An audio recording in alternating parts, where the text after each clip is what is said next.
안녕하세요.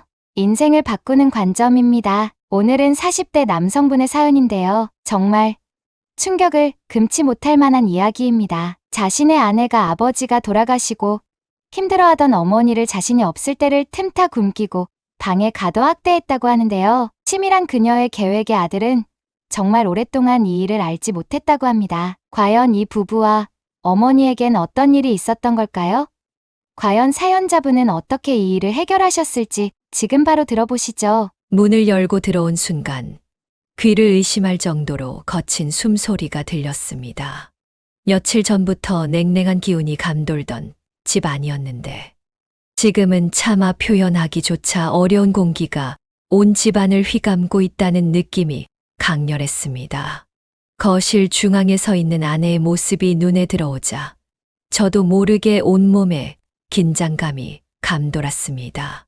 평소라면 그저 피곤해 보이기만 하던 아내였는데 그날따라 표정이 잔뜩 굳어 있었고 손에는 유리컵인지 도자기인지를 구분하기 힘든 뭔가 깨지기 쉬워 보이는 물건을 들고 있었습니다.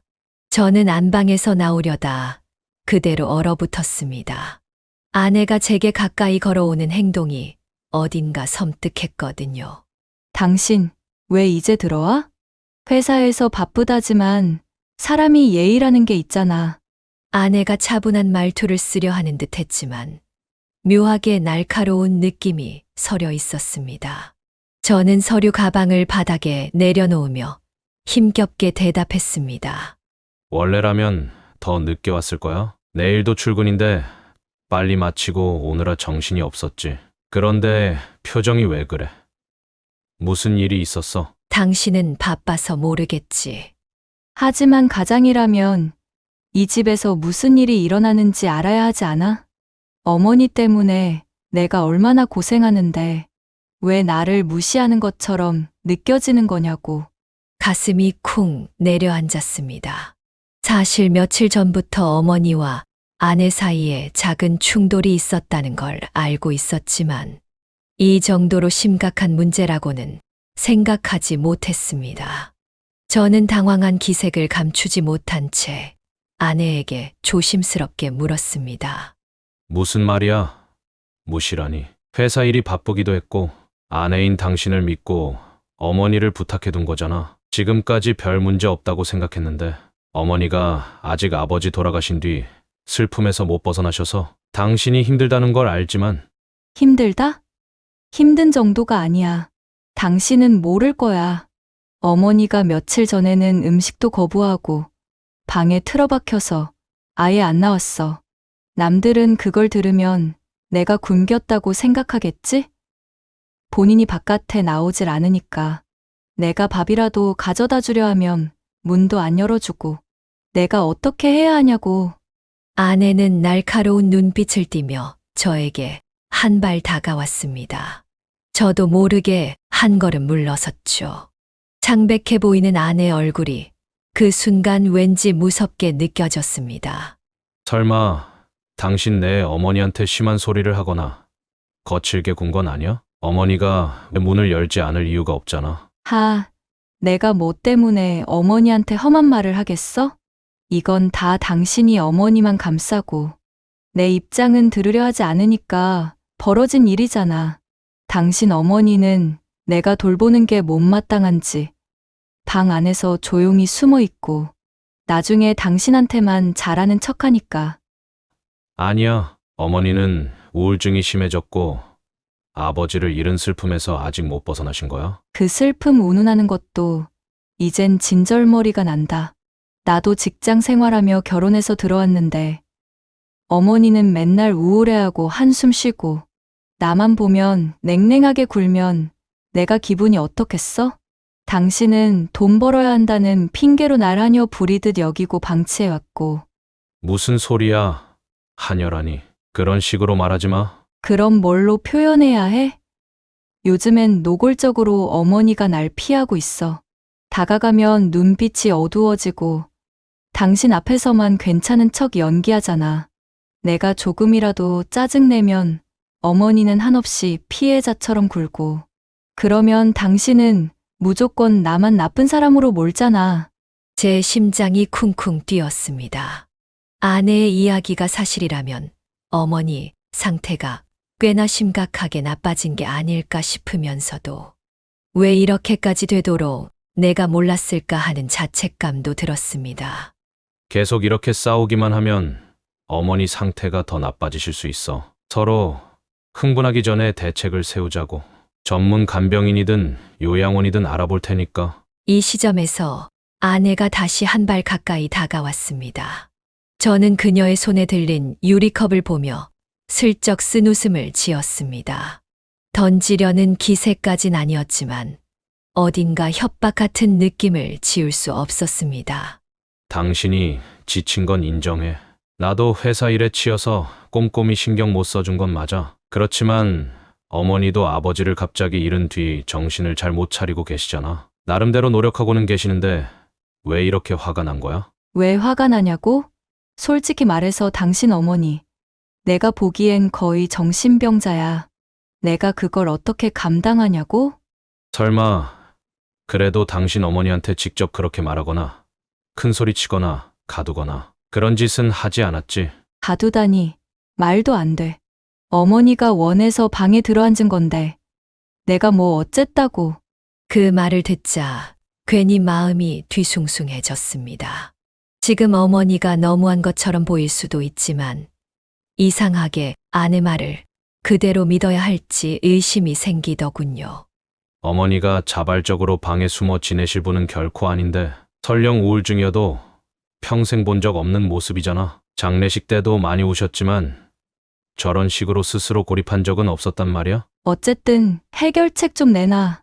당신 지금도 마찬가지야. 직장 다닌다는 핑계로 밤낮 없이 집 비우고 어머니 돌보는 건 전부 내 몫이잖아. 그러면 난 쉬지도 못하고 내 커리어도 포기해야 하는 상황이 돼. 그런데 어머니는 고마워하긴커녕 날 이상한 사람으로 몰아가고 있어. 난 이 상태로 더는 못 지내니까 당신이 확실히 결정해. 그 말과 함께 아내가 들고 있던 물건을 힘껏 바닥에 내던졌습니다. 마치 제게 들으라는 듯 쨍그랑 소리가 고막을 때렸어요. 저는 애써 달래려 했지만 아내는 닥쳐라는 말을 남기고 안방으로 들어가 버렸습니다. 문이 쾅 닫히는 소리에 가슴이 덜컥 내려앉더군요. 바닥에 어지러운 유리 조각을 주워 담으면서 저는 이 상황이 왜 이렇게까지 치달았나. 아내가 하는 말이 어디까지 진심인지 정신이 혼미해졌습니다. 지금 아내가 말하는 대로라면 어머니가 정말 과도한 우울증 증세에 시달리며 아내를 못 견디게 하는 것일 수도 있고, 혹은 아내가 완전히 잘못 이해하고 화만 내는 걸 수도 있지요. 아마도 저는 그날 새벽까지 제대로 잠들지 못했습니다. 회사를 앞둔 몸이었지만 뭐가 어떻게 돌아가는지 걱정돼 머릿속이 복잡했습니다. 아내의 일방적인 주장을 전부 믿어야 할까? 이런 생각이 끊임없이 머릿속을 맴돌았죠. 안녕하세요. 저는 올해 40이 된 회사에 다니는 평범한 직장인입니다. 몇 년 전까지만 모든 것이 완벽하게 돌아가고 있었어요. 회사 일이 바쁘긴 했어도 가정은 별 탈이 없었고 어머니와 아버지도 건강하셨죠. 그런데 1년 전 아버지가 갑작스럽게 심장마비로 돌아가신 뒤부터 저희 집안이 이렇게 무너져 버릴 줄은 몰랐습니다. 아버지와 어머니는 금슬이 좋기로 소문난 분들이었어요. 어머니와 아버지는 서로를 무척 의지하고 사랑하셨기 때문에 갑작스러운 아버지의 죽음이 어머니에게 어떤 충격으로 다가왔는지 감히 상상조차 못했습니다. 실제로 아버지 장례식이 끝난 뒤 어머니는 극심한 우울증에 빠지셨습니다. 매일 눈물로 밤을 지새우셨어요. 식사도 제대로 하지 못하셨죠. 결국 눈에 띄게 수척해졌습니다. 말수도 줄고 정신적으로 문제가 생긴 듯 보였어요. 그래도 어머니도 절 보면 애써 웃어주시면서 극복하려고 노력하려는 모습을 보여주었어요. 그렇게 아버지 유품을 정리할 즈음이었을 겁니다. 저는 제 아내와 상의를 했어요. 어머니를 모시면 좋겠다는 의견을 제가 냈습니다. 당시 아내는 당연히 그렇게 하겠다고 했어요. 아버지가 제법 유산을 남겨주신 덕에 저희는 큰 아파트로 이사를 갈 수 있었어요. 그 덕분인지는 몰라도 아내도 별 불만이 없어 보였죠. 하지만 아버지가 돌아가신 시점부터 1년 가까이 지났을 때였어요. 그때부터 문제를 느끼기 시작했죠. 저는 승진을 하게 되면서 점점 회사 업무가 바빠진 탓에 집안에 머무는 시간이 크게 줄었습니다. 야근도 잦았고 출장도 많이 늘어나게 되었어요. 그래서 일주일 내내 집에 없는 날도 있었습니다. 저는 아내에게 이렇게 말했어요. 당신이 어머니 좀 부탁한다. 고맙다. 이렇게 말하자 아내는 고개를 끄덕였죠. 대신 아내가 필요로 하는 비용은 모두 지원했어요. 또한 모든 부탁은 최대한 들어주려 했습니다. 그게 제가 할 수 있는 최선이라 여겼거든요. 장인어른 댁에도 뭔가 문제가 있다고 할 때마다 돈을 1,000만 원, 2,000만 원씩 붙였어요. 용돈을 보내는 것도 대폭 올렸죠. 사실 그렇게 하면 거의 모으는 돈이 없기는 했지만 그래도 어머니를 보살펴주는 아내를 위해서 하는 일이라고 생각이 들어 그렇게 했어요. 그리고 바쁜 와중 집에 들어오는 날이면 어머니는 아들인 제 앞에서는 최대한 밝게 보이려 애쓰셨어요. 그런데 시간이 지날수록 점차 말씀을 안 하시기 시작했어요. 기력은 더 떨어지시는 듯 보였습니다. 그리고 얼마 뒤부터 제 아내가 이런 말을 하더군요. 어머니가 많이 이상해지는 것 같아. 이렇게 귀뜸을 하더라고요. 예를 들어 식사를 안 하거나 방 안에서 혼잣말을 한다든지 혼자서 가만히 서 있는다든지 이런 행동을 한다고 하더라고요. 그래서 치매 기운 있는 거 아니냐고 아내가 의심을 했죠. 하지만 저와 이야기를 할 때는 그런 기색이 전혀 없었어요. 그래서 저는 어머니가 치매인 것 같지는 않다고 생각했죠. 하지만 아내는 우울증도 심하면 기억에 장애가 온다며 뭐라 이야기를 했습니다. 그때까지만 하더라도 저는 고개를 끄덕였습니다. 오히려 아내가 현실적이라는 생각도 들었고 또 어머니를 곁에서 잘 돌보고 있다고 생각도 들었죠. 그래서 아내가 원하면 뭘 사든 제 카드를 늘 내주었어요. 힘들다고 하면 외식이나 여행을 함께 가려고 애도 많이 썼습니다. 아내가 몇백만 원씩 백화점에서 써도 저는 큰 불만이 없었어요. 그만큼 애를 쓰고 있으니 기분 전환이라도 하길 바랬죠. 그런데 한 번은 어머니 팔에 멍자국이 생긴 것을 발견했습니다. 제가 깜짝 놀라 아내에게 물었습니다. 어머니 팔에 멍이 들었는데 그래? 못 봤는데? 또 문에 부딪히셨나 보다. 요즘에 걷는 것도 이상해서 문에 부딪히는 일이 종종 있어. 그렇게 아내가 말했을 때 어머니는 아무 말 없이 덤덤하게 있으셨죠. 다만 어머니가 제 시선을 피하는 듯한 느낌이 조금 이상하긴 했습니다. 그때는 정말 대수롭지 않게 넘겼죠. 그때 만약 제가 조금만 더 어머니에게 귀를 기울였더라면 나중 일을 막을 수 있었을지 모릅니다. 아무튼 어머니 상태가 걱정되어 병원에도 모시고 가보고 싶었는데 아내가 막았어요. 어머니가 안 가신대. 내가 설득해 볼게. 당신은 신경 쓰지 말고 내가 모시고 다녀올 테니까. 그래? 고마워. 저는 이 문제 역시 아내에게 맡겼습니다. 그리고 그렇게 또 출장을 떠나게 됐습니다. 회사에서 해외 지사와 협업으로 바빠진 것이었죠. 그래서 2주 간격으로 출장을 가야 하는 상황이 되었어요. 그래서 집에 머무는 시간은 더 줄어들었습니다. 어머니와 대면할 기회는 점점 없어졌고 어머니는 아내가 돌보고 있다는 말에 그냥 안심하고 있었어요. 어느 날 회사 동료가 이런 말을 하더군요. 부모님, 요양을 생각 중이야. 요양원? 응. 요즘에 정말 거기 잘 되어 있다고 하더라고. 이런 이야기를 듣고 문득 어머니도 이런 요양 서비스를 고려해야 하나 하는 생각이 들었습니다. 아내가 말하던 치매 기운이 보인다는 말도 사실이라면 전문적인 도움을 받는 게 맞지 않나 싶었던 거죠. 그래서 그날 밤 저는 집에 돌아와서 오랜만에 어머니 방을 살펴보려 했습니다. 아내가 퇴근 후 좀 지쳐 보인다며 저보고 급하게 이렇게 말하더군요. 빨리 씻고 밥 먹어.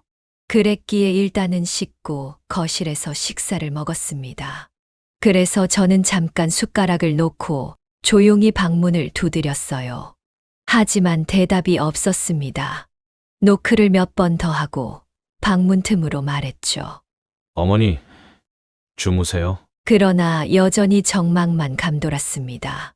순간 등골이 서늘해졌습니다. 만약 어머니가 병이 나빠진 상태로 방 안에서 쓰러져 계신 건 아닐까 하는 생각이 들었죠. 그때 마침 아내가 부엌에서 달그락대며 저에게 급하게 다가왔어요. 지금 뭐 하는 거야? 어머니께서 쉬고 싶다고 하셨다고. 그냥 두라니까. 아내가 목소리를 낮춰서 말했는데 오히려 그게 섬뜩한 기운을 주었습니다. 저는 한쪽 뺨이 떨리는 걸 느끼며 그래도 혹시 건강이 안 좋으면 어떡해. 열어볼 수도 있잖아. 그러자 아내는 표정이 굳어졌습니다. 아까도 말했듯 어머님이 스스로 방에 들어가 계시겠다고 한 거야. 우울증이 심해서 나도 어쩔 수 없어. 괜히 깨우지 말고 당신이나 들어가서 자. 딱 잘라 말하더군요. 아무리 그래도 문을 잠궈 놓고 아예 못 들어가게 하는 게 이해가 되지 않았습니다. 그러나 아내가 계속 눈을 부릅뜨고 막아서니 제가 더 싸움을 벌이기 무섭다고 느꼈습니다. 다음 날에도 직장에 다녀온 뒤 어머니와 만나지 못했습니다. 아내는 제가 퇴근할 무렵 전화해서 이렇게 말했습니다. 어머니 주무셔. 또 깨우지 말고 들어오면 씻고 자. 나는 저녁 약속 때문에 좀 늦어. 그 후로 한동안 오지 않길래 저는 힘겹게 문을 열어보려 했지만 또다시 문은 안에서 잠긴 듯 조금도 움직이지 않았습니다. 이런 상황이 며칠간 반복되자 저는 더욱 지쳐갔습니다. 어머니는 대체 이 안에서 뭘 하시는 걸까? 식사는 제대로 드시는 걸까? 온갖 고민이 들었어요. 하지만 아내는 그럴 때마다 이렇게 대답했어요. 요즘 어머니 식사 잘하시고 안 나오려는 것 말고는 괜찮아. 그래서 저는 그 말을 믿을 수밖에 없었습니다. 이 즈음에도 아내 카드는 계속 고액 결제가 찍히고 있었고 전속력으로 돈을 써대는 듯 보였지만 스트레스를 푸는 거라 생각하려 애썼습니다. 사실 회사가 너무 바빠 이 문제에 집중할 여력도 없었기도 하고요. 그 무렵이었어요. 통장을 정리하다가 아버지 유산으로 마련한 통장 잔고가 갑자기 줄어든 걸 알고 깜짝 놀라 아내에게 물었습니다. 아내는 이렇게 답했어요. 시어머니가 좋아하는 물건들, 그리고 병원비 선결제 같은 걸 해서 그래. 이렇게 얼버무렸습니다. 그러나 분명 어머니에게선 그런 이야기를 들어본 적 없었습니다.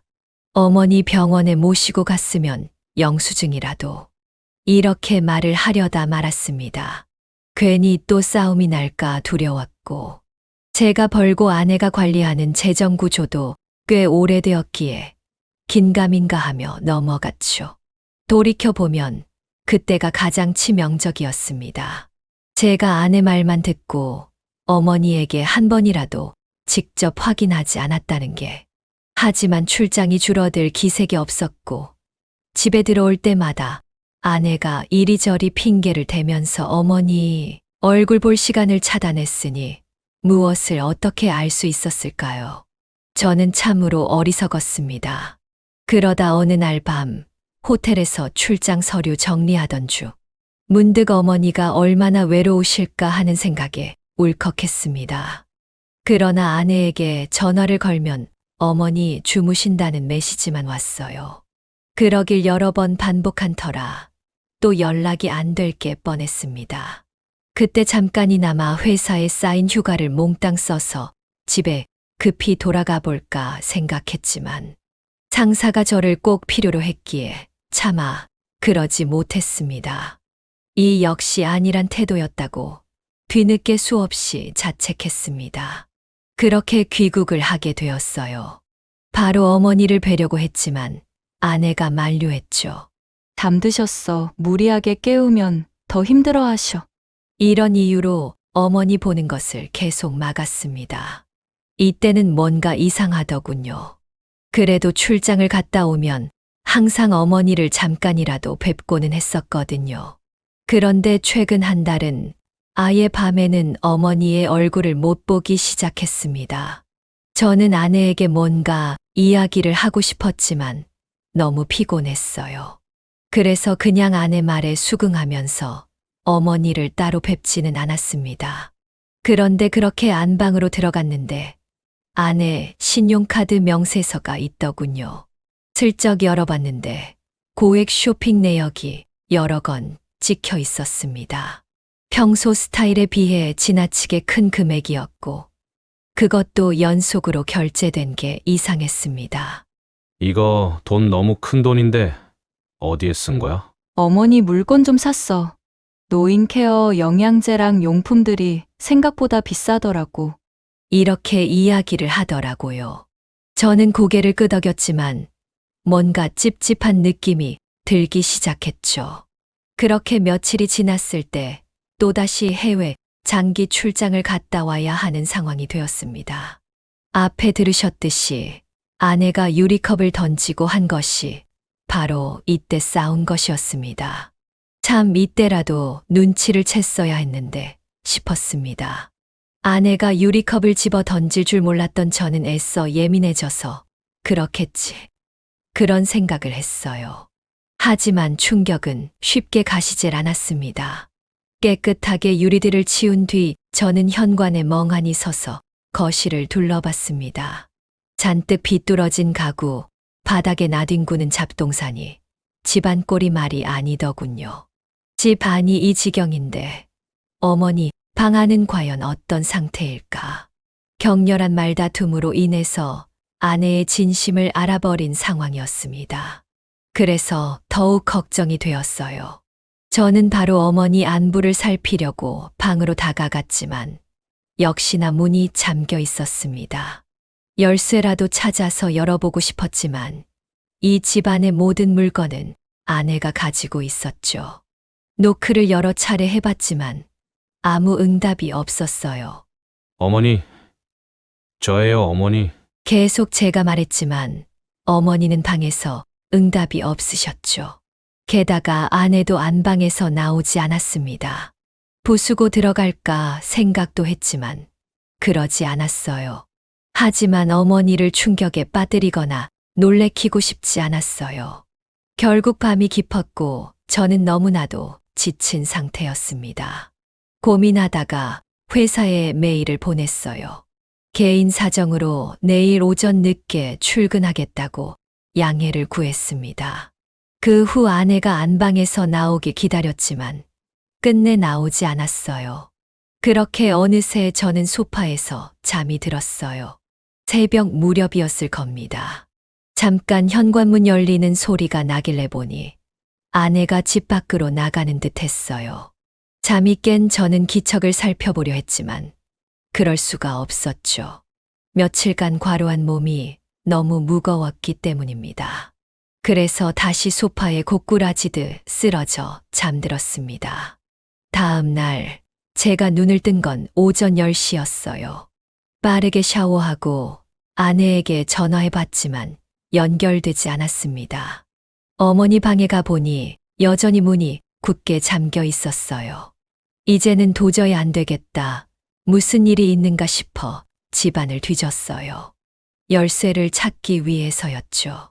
결국 안방 서랍에서 열쇠를 찾았어요. 그렇게 문을 열었습니다.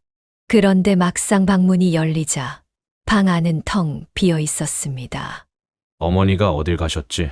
저는 왜 방문이 잠겨 있는지도 모르겠고 어머니가 어디 가신 것인지도 몰랐어요. 당황스러웠습니다. 외출하신 건가 싶어 거실을 둘러봐도 흔적이 없었어요. 문득 아내가 새벽에 나갔던 것이 기억났어요. 혹시 어머니를 데리고 나간 건가? 이런 생각이 들었죠. 문제는 회사에선 오늘 오전 꼭 제출해야 할 서류가 있었기에 시간을 더 끌 수 없었다는 점이었어요. 저는 급하게 아내한테 문자를 보냈습니다. 어머니, 어디 가셨어? 당신이 데리고 나간 거야? 새벽에 어딜 간 거야? 온갖 걱정 속에 옷을 입고 출근했습니다. 차 안에서 내내 전화해봐도 아내는 받지 않았어요. 어머니 휴대전화는 예전에 고장났다던 게 그대로인지 연결이 되지 않았습니다. 당장 무슨 조치를 해야겠다 싶었지만 회사에서 시급한 업무를 해결해야 해서 도저히 여유가 없었습니다.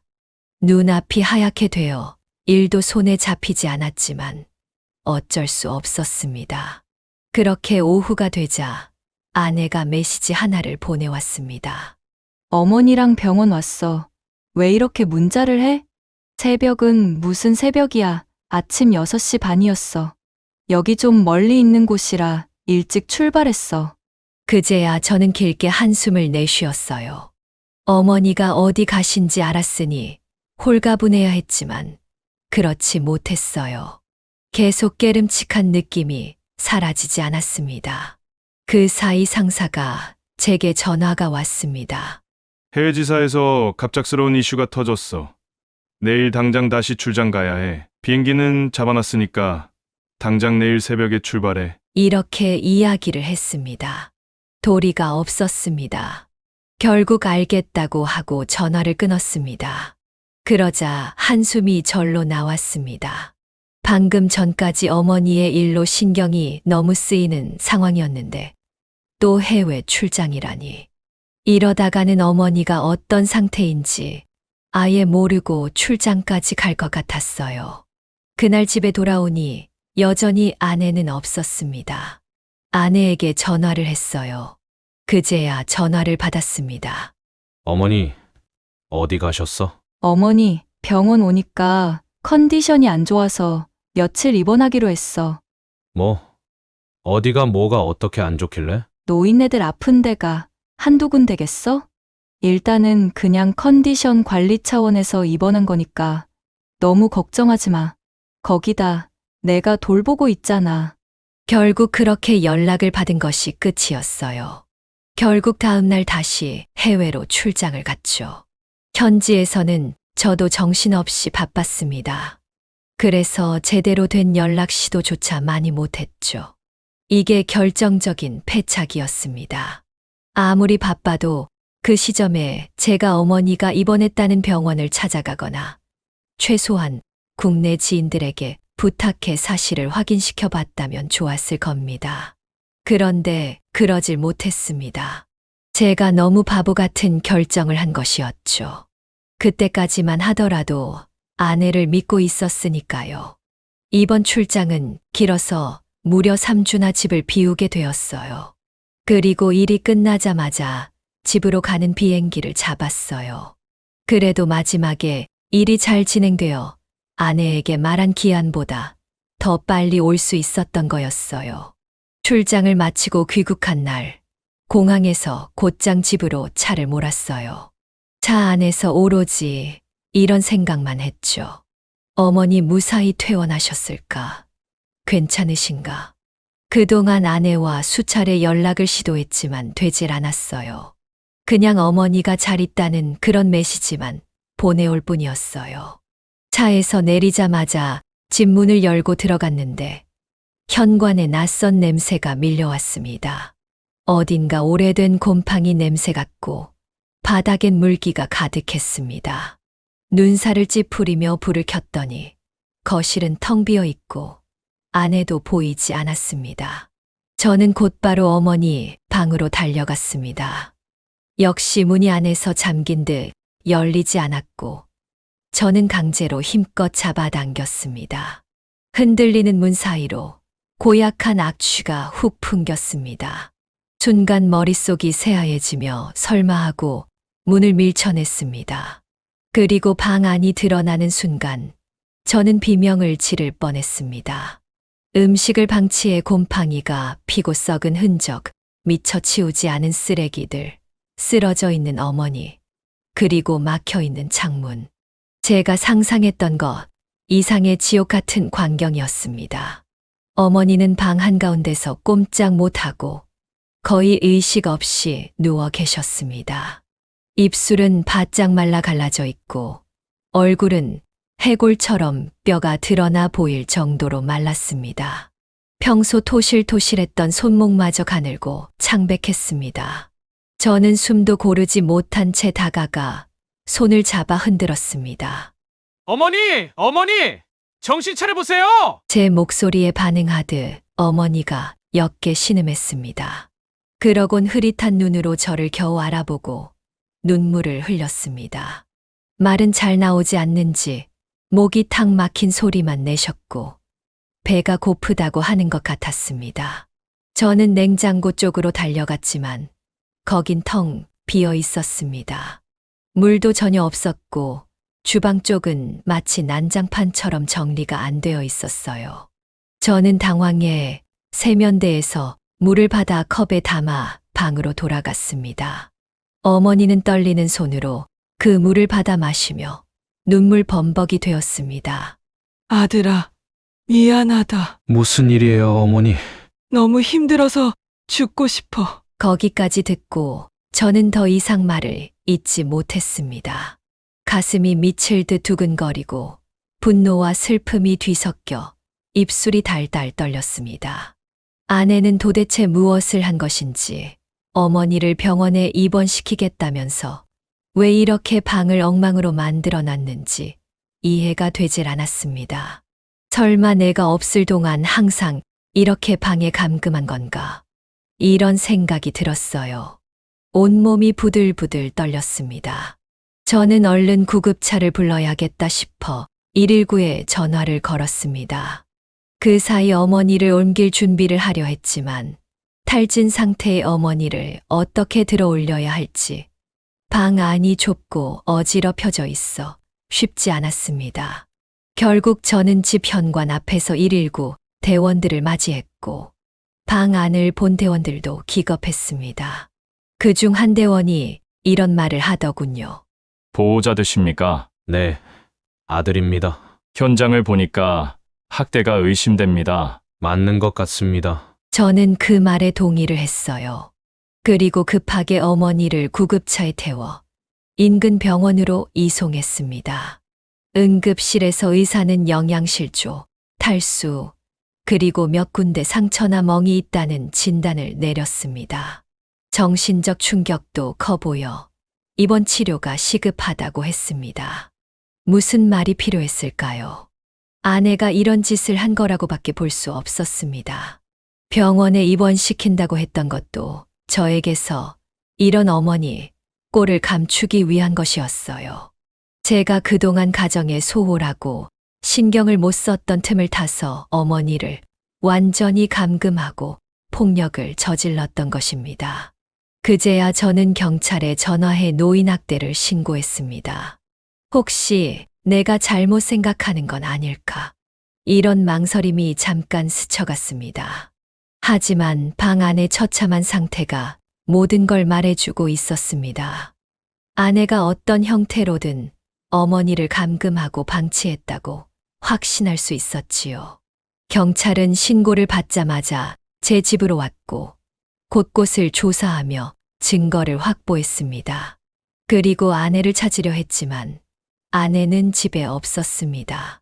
상황이 이렇게 되다 보니 제가 집에 언제 오겠다고 연락을 안 하고 귀국한 게 다행이었어요. 제가 또 귀국 날짜를 말해줬더라면 어머니를 또 쥐도 새도 모르게 어디 데려갔거나 방안을 치워놨겠죠. 저는 그 사실을 알리려 아내에게 전화를 했지만 계속 꺼져 있었습니다. 어머니는 병실에서 링거를 맞으며 고생 중인데 아내는 잠적한 겁니다. 분노를 주체하지 못하면서도 당장 어머니 옆을 떠날 수 없어 병원에서 머물렀습니다. 어머니는 서서히 의식을 되찾으면서 약한 목소리로 말했어요. 아들아, 그동안 너무 힘들었다. 그 애가 날 이렇게 만들 줄 몰랐다. 무서워서 말 못했어. 이렇게 고백하셨습니다. 듣는 제 속이 타들어갔습니다. 어머니, 미안해요. 내가 빨리 알아봤어야 했는데. 나중에 알게 된 사실이지만 아내는 카드도 멋대로 쓰며 명품 쇼핑을 하고 다녔습니다. 경제적인 부분을 다 아내에게 맡기고 있었던 것이 큰 패착이었어요. 그동안 벌어다 준 돈들은 다 탕진을 했고 집에 담보대출까지 받았다는 사실에 충격을 받았어요. 그러다가 저에게 어머니 학대한 것을 들킬까봐 늘 방에 가둔 채였던 것입니다. 그리고 제가 어머니를 무조건 봐야겠다고 생각한 날 급하게 어머니를 병원에 있다고 속인 뒤 어디 창고 같은 방에 가둬놨었다고 합니다. 물과 밥 하나 던져주었다고 하더라고요. 저는 그것에 치가 떨렸어요. 제가 갑자기 출장을 마치고 귀국 날짜를 알려준 채 돌아왔다면 더 큰일이 날 뻔했습니다. 그러면 진짜 아내가 저를 얼마나 더 속였을지 알 수가 없었어요. 돌이켜보니 제가 너무 바보 같았습니다. 일주일 중 집에 하루 이틀이나 들어왔고 출장도 정말 많았어요. 그렇다 보니 아내가 어머니를 어떻게 대하는지 관심조차 가지지 못했던 것이 사실이었습니다. 게다가 종종 어머니를 뵐 때도 있었는데 전말이 없는 게 그냥 힘들고 아프셔서 그런 건 줄 알았습니다. 며느리에 대한 공포 때문에 말을 못했다고는 생각도 하지 못했죠. 얼마 후 아내가 집에 돌아오려다 경찰에 붙잡혔어요. 경찰서에서 조사받으면서도 이런 주장을 했다고 하더라고요. 시어머니가 스스로 문을 잠그고 안에서 나오지 않았다. 어머니가 우울증으로 정신 이상 증세를 보이니 어쩔 수 없었다고 변명했습니다. 하지만 문 밖에서 보조잠금 장치를 부착한 흔적이 발견되었다고 합니다. 저는 한 번도 못 봤었는데 평소에 제가 없을 때는 어머니를 밖에서 잠금 장치를 통해서 감금을 했던 것입니다. 자세히 보지 않으면 흔적이 남지 않는 잠금 장치가 있다고 하더라고요. 문 손잡이를 돌릴 수 없도록 만드는 장치로 안에서 열지 못하도록 했다고 합니다. 저는 3주 만에 돌아왔을 때 방치된 쓰레기와 식기 더미, 주방에서 사라진 식재료와 물통 등을 떠올리면 진짜 믿을 수 없었어요. 어머니는 저와 함께 경찰에 가서 이렇게 증언을 했어요. 며느리가 문을 잠갔고 음식도 제대로 주지 않았어요. 멍과 상처가 있다는 의사가 써준 의료 기록도 뚜렷했죠. 결국 아내는 노인학대로 체포됐고 이후 재판이 잡히게 되었습니다. 저는 정신이 멍해진 상태로 어머니를 우선 집중 치료하도록 병원에 모셨습니다. 영양주사와 안정제를 투여하니 다행히 목숨에는 지장이 없게 됐지만 정신적 트라우마가 심하다고 했어요.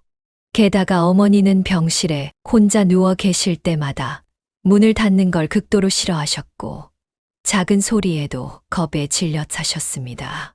그런 어머니의 손을 잡을 때마다 눈물이 저절로 나왔습니다. 왜 내가 진작 깨닫지 못했을까 싶은 후회와 분노가 뒤섞여 숨이 막혔습니다. 이후 노인학대 범죄로 법정에 섰을 때 저는 아내를 용서할 마음이 전혀 없다는 것을 명확히 밝혔습니다. 아내의 친정에서 가족이니 합의해 줄 생각 없냐고 물었지만 저는 명백했습니다. 그건 사람이 할 짓이 아니다며 거부했습니다. 아내는 끝까지 이렇게 주장을 했죠. 시어머니가 우울증 심해서 본인이 먹지도 않고 문도 스스로 잠갔어요. 법정에서의 증언이었습니다. 정말 뻔뻔한 주장이었지만 재판부는 모든 증거를 보고 단호하게 판결했습니다. 결국 아내는 실형이 나왔죠. 그 뒤로 저는 곧바로 이혼 절차를 밟았습니다. 그리고 저는 아내를 만나러 가야겠다고 생각했어요. 진짜로 꼭 한 번은 봐야겠다는 생각을 했습니다.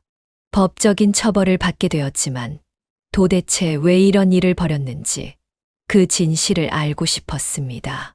제가 기억하는 아내는 절대로 이런 사람이 아니었기 때문이었어요. 그렇게 면회를 가서 나눴던 대화는 아직도 잊지 못하고 있어요. 재판이 진행된 뒤 아내가 법정 구속 상태에서 실형을 받았다는 소식을 들었어요. 그 뒤 몇 달이 흘렀을 때 저는 이혼 서류에 사인할 수 있었죠. 모든 법적 절차가 끝나긴 했지만 한편으로는 도무지 제 마음이 놓이지 않아 그때 면회를 신청했습니다. 아내가 있는 교도소에 직접 찾아가 대면하려고 했으니 이유는 간단했습니다. 도대체 왜라는 질문이 제 머릿속을 떠나지 않았기 때문이었습니다. 면회실로 들어갔을 때 저는 비정하게 식은 분위기에 약간 숨이 막혔습니다. 정면에 앉은 아내는 수감복을 입고 있었고 눈은 얼음장처럼 차가워 보였습니다. 이젠 남남이 되어버린 저에게 어떤 태도를 보일지 궁금했지만 동시에 겁이 나기도 했습니다. 아내가 차가운 시선으로 제게 입을 열었습니다. 당신이 면회 올 줄은 몰랐네. 저는 의자에 앉으며 천천히 숨을 고르고 대답했습니다. 나도 사실 고민이 많았어 보고 싶지는 않았지. 솔직히 널 만나면 화가 나서 욕만 하지 않을까 이런 걱정까지도 했었어. 하지만 그래도 만나야 했어. 이대로는 내 머릿속에서 정리가 안 될 것 같아서. 아내는 살짝 비웃듯 고개를 돌렸습니다. 정리라. 웃기지 않아? 이미 재판도 끝났고 이혼도 했잖아. 내가 뭘 더 말해줘야 해? 저는 어딘가 떨리는 손을 책상 밑으로 숨기고 담담히 이야기했습니다. 대체 뭐가 그렇게 만들었는지 궁금해. 난 한때 당신을 정말 아꼈어. 당신도 날 사랑했다고 믿었지. 어머니도 당신을 참 좋아했었어. 그건 당신도 알 거야. 그런데 어머니한테 그런 짓을 했던 이유가 뭐야? 아내는 냉소적인 웃음소리를 냈습니다. 사랑? 재미있는 이야기네. 애초에 돈 때문에 결혼한 거야. 그냥 남들 그렇듯 적당한 사람을 고른 것뿐이라고. 당신이 대기업 다니고 아버지 유산으로 넉넉하고 난 거기에 투자한 거였다고. 그 말에 저는 속에서 화가 치밀었지만 최대한 이성적으로 굴기 위해 깊게 숨을 들이마셨습니다. 적어도 나는 그렇게 생각하지 않았어. 사랑이라 생각했는데 결국 너는 그런 마음이었군. 그냥 결혼은 비즈니스 같은 거야. 나는 돈을 원했고 당신은 예쁜 여자를 원한 거 아냐? 당신이 날 어찌 생각하든 그건 상관없어. 어머니한테 왜 그런 짓을 저질렀지? 아내가 가만히 고개를 떨구더니 무표정하게 반응했습니다. 노인네 돌보는 거 생각보다 쉽진 않았지. 게다가 당신 어머니가 우울증이 있었던 건 맞아. 그래서 뭘 해도 대답도 없더라고. 그런데 어느 날 그런 노인네를 상대로 뭐 하고 있는 건가 싶었어. 그래서 방 안에 사람을 가둬 굶긴다는 게 말이 돼. 아무리 힘들어도 그런 식으로 해결할 수 있을 것이라 생각했어? 제정신이야? 저도 모르게 소리가 점점 높아지기 시작했습니다. 저는 면회실이라는 것을 인지하고서 심호흡을 했죠. 아내는 교도관 쪽으로 쓱 한 번 보더니 다시 저를 노려봤습니다. 어차피 이미 벌어진 일 아냐? 노인학대로 난 처벌을 받고 있고 게다가 난 이혼까지 깔끔히 해줬어. 뭐가 문제라서 날 찾아왔는지 이해할 수가 없네.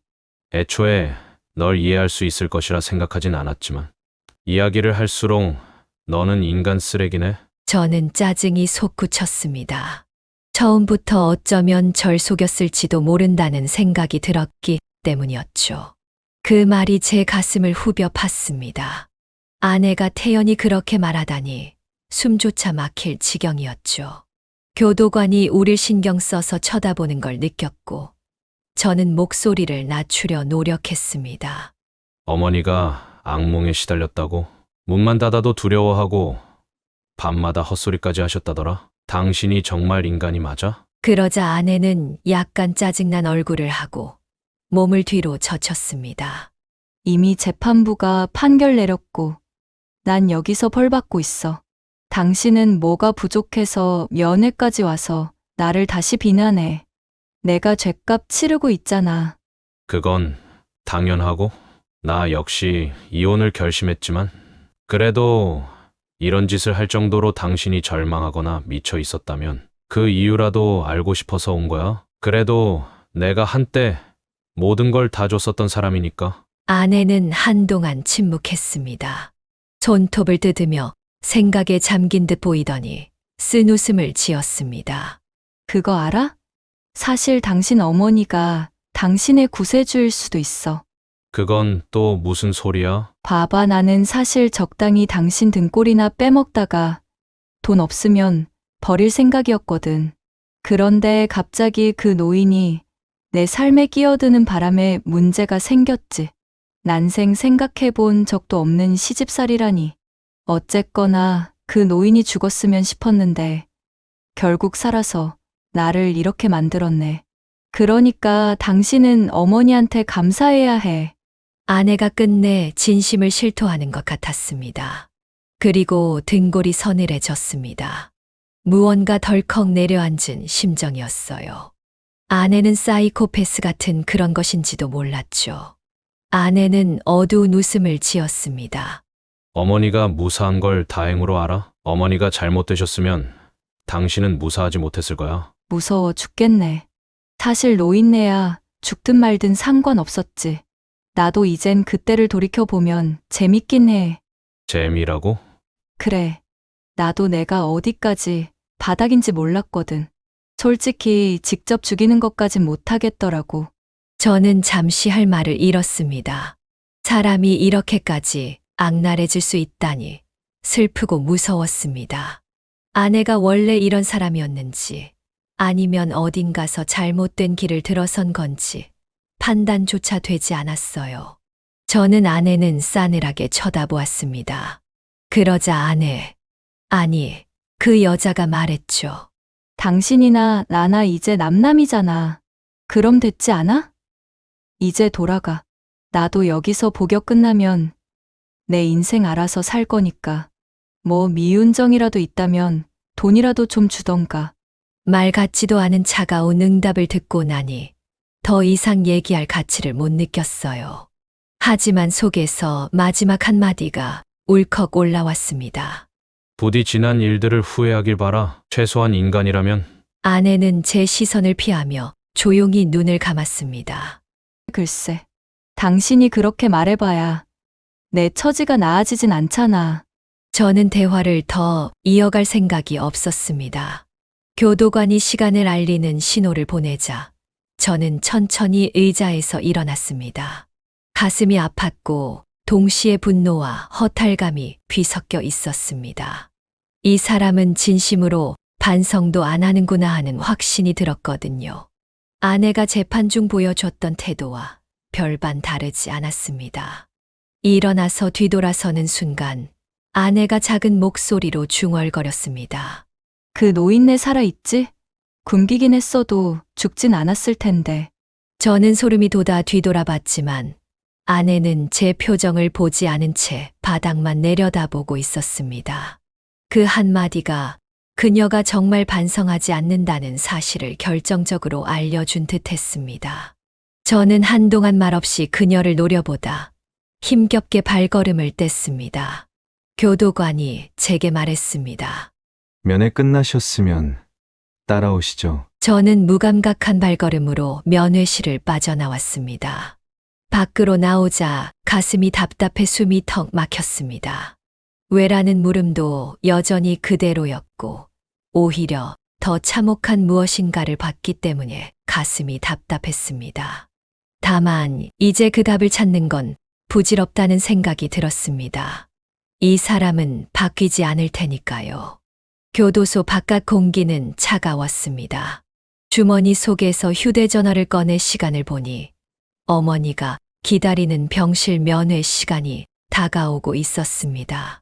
저는 어머니가 그 사람에게 어떤 짓을 당했는지 다시금 실감했습니다. 눈물을 삼키며 차에 올랐습니다. 다시는 이곳에 오지 말자 속으로 생각했어요. 집으로 가는 길, 창문을 살짝 내리고 뜨거운 눈물을 몰래 닦았습니다. 머릿속에는 어머니가 방 안에 쓰러져 있던 모습이 아른거렸죠. 방금 전 마주한 아내의 냉혹한 얼굴이 겹쳐지면서 몸이 떨리는 걸 느꼈어요. 다음 날 어머니에게 면회실에서 있었던 말을 전부 말씀드리진 않았습니다. 아내가 별다른 반성도 없이 자기 합리화하고 있더라. 이 정도만 언급했습니다. 어머니는 씁쓸하게 고개를 끄덕였습니다. 그 아이가 그렇게까지 됐다니 마음이 아프다. 그게 무슨 말씀이세요? 어머니를 그렇게 만든 여자인데. 그래도 며느리이기도 했잖니? 어머니의 이런 모습에 저는 더 먹먹해졌습니다. 오히려 어머니가 그녀를 불쌍해하는 듯한 반응이 신기할 정도였습니다. 참고 있었던 울분이 다시 치솟았지만 어머니를 위해 눌렀습니다. 어머니 마음속에는 아직도 일말의 동정이라도 남아있는 거겠죠. 저는 그렇게 말했습니다. 그 후 저는 면회를 다시 가지 않았습니다. 이미 들을 만큼 들었고 더 이상 곁에 둘 가치가 없다고 느꼈습니다. 어머니가 살아있고 이제는 문제가 없다는 것이면 됐습니다. 다른 것은 신경 쓰고 싶지도 않았어요. 아내와의 대화에서 그녀가 조금이라도 미안한 기색을 보였다면 어땠을까요? 아마도 용서는 아니더라도 그대로 제 마음이 조금은 나았을지도 모르겠습니다.